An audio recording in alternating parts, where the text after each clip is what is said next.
Prosecutors are secretly using AI to jail people in California, and the cases that they're citing aren't even real. Okay, so there's this 57-year-old welder in California who got arrested on gun possession charges earlier this year.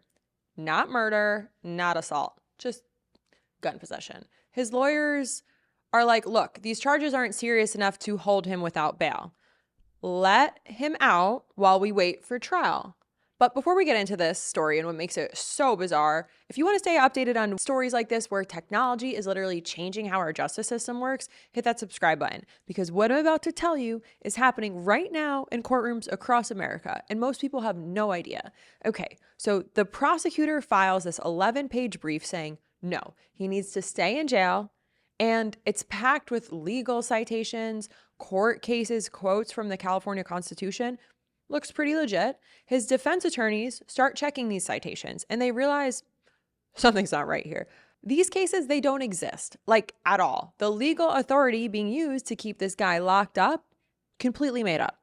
And then they find 3 more cases from the same prosecutor's office. Same thing, fake cases, fabricated law, all being used to keep people in jail or deny them treatment. Let me break down what they found, because it's this kind of insane thing that you just have to see it to believe it. Some of the case citations just led straight up nowhere, made up case numbers, fake docket numbers, but others were a little bit sneakier. They had all the right formatting, they looked pretty official, had case numbers that seemed pretty real-ish. You'd actually have to try to look them up to realize they didn't exist. One brief claimed that the California Constitution says you can hold somebody without bail when the facts are evident or the presumption great, and release would create a substantial likelihood to create bodily harm to others. Except that's not what the California Constitution says. That only applies if you're charged with violent felonies or felony sexual assault. This guy was not. They basically rewrote the California Constitution to win their argument. In another case, there's this father accused of exposing his 2-year-old to fentanyl. He asked the court for mental health treatment instead of prison. The prosecution cites this case in Sarmiento versus the Superior Court to argue that judges can deny treatment to protect the public. Here's the thing. That case says the complete opposite. It ruled that a judge went too far in denying treatment. They cited a real case and just said, meant the reverse of what it actually means. So you've got 4 briefs, the same office, all with these identical weird errors. And the obvious answer is it has to be AI, has to be. And once you understand how these tools work, it makes perfect sense. When you ask ChatGPT to write something, it's not thinking about what's true. It's thinking about how can we predict with what words should come next based on patterns it learned. It uses pattern language. It's seen millions of legal documents, so it knows how citations look. And they look like this. It's got a court name, volume number, reporter name, page number, year. It'll generate something that follows that exact pattern. Perfect formatting. It looks pretty real.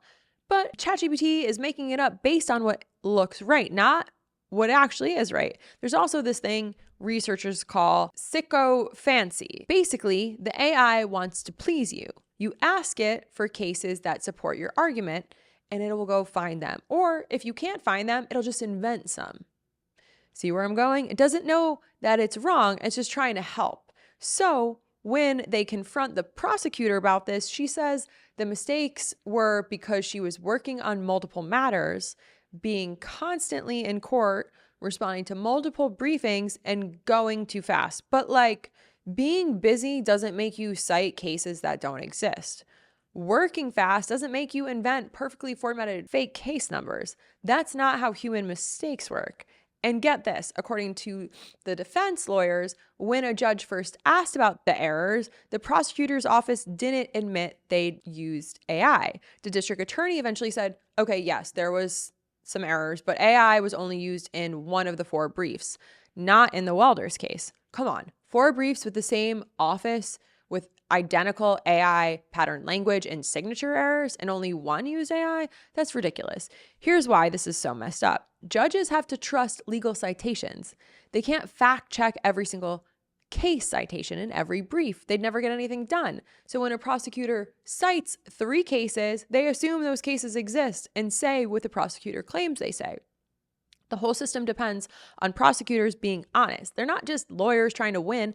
They're supposed to be pursuing justice. So imagine you're the judge, you're swamped with cases, you're looking at this brief with multiple citations, all formatted right from a prosecutor you should be able to trust, and you rely on it, you deny bail, except those cases don't exist. That constitutional quote is wrong, and somebody is sitting in jail based on fake law. Kate Chatfield from the California Public Defenders Association put it pretty bluntly. A judge could rely on that fake authority, and as a result, your liberty could be taken, your bail could be raised, and you could be put into custody. So what happened to these prosecutors? What were the consequences? Nothing. Absolutely nothing. The defense asked the appeals court to sanction the prosecutor's office and reimburse them for $23,000 that they just spent figuring out those citations were fake. And the court said no. Didn't even explain why. They didn't even order a new bail hearing. So clearly they knew something was wrong, but no punishment for the prosecutors. And by the way, when your lawyers submit AI errors in California, courts have to fine them tens of thousands of dollars, but prosecutors get a pass, apparently. This isn't some one-off thing either. There's this researcher who tracks AI hallucinations in court cases worldwide. He's found over 590 instances where courts caught fake content. Before this, only one involved a prosecutor, and that was in Israel. Now we've got 4 from one California office, and we only know about it because one defense attorney was sharp enough to catch it. How many public defenders are too overworked to verify every single citation? How many people are in jail right now because of cases that don't even exist? 22 legal scholars just filed a brief with the California Supreme Court about this. Big names too. Barry Scheck, who helped free over 250 wrongfully convicted people through the Innocence Project. Chelsea Bowden, former San Francisco DA. They're calling this an existential threat to due process rights and the legitimacy of the Supreme Court.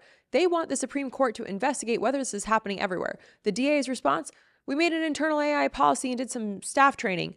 That's not outside oversight. That's 0 consequences for what already happened. Look, a welder sat in jail based on cases that don't exist. A father got denied treatment based on a case that said the opposite of what they claimed it said. These are real people, and the justice system just shrugged.